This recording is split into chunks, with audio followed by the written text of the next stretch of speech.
the courtroom revenge that silenced my parents. When I walked into that courtroom, every camera turned toward me.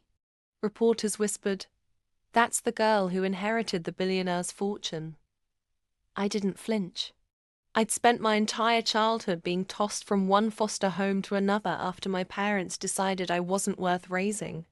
Now, after my grandmother, the only person who ever loved me, died and left me everything, suddenly they remembered I existed. And they didn't come with hugs. They came with a lawsuit. My mother, draped in fake tears and designer grief, rolled her eyes when I walked in. My father smirked like he was sure victory was already his. Their claim? That I manipulated my dying grandmother into leaving me her estate. Cute. When the judge asked if I had anything to say, my lawyer smiled at me and whispered, "You sure you want to do this?" "Oh, I'm sure," I said. I stood up slowly, heels echoing against the marble floor. "Your Honor," I began.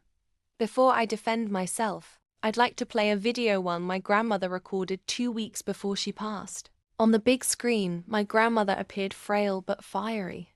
Her voice filled the room.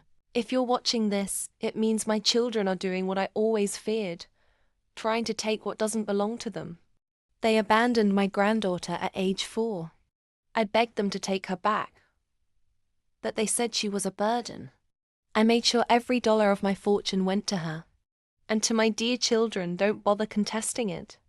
I already spent a small fortune preparing for this moment." The camera cut to her lawyer reading her updated will dated 3 days before she died. Every penny, property, and patent was legally tied to me. My parents turned pale. "Oh, and one more thing," I said, eyes locked on them. "Grandma knew you'd sue me, so she had one final request. If you contest her will and lose, every cent of your own assets goes to her foundation for abandoned children." The judge's gavel hit the desk so hard, I swear it cracked. "Case dismissed," he barked. My father slammed his hand on the table, shouting something about appeal, but his lawyer just looked defeated. My mother was shaking. Their faces when they realized they had just bankrupted themselves. That was the sweetest thing I'd ever seen.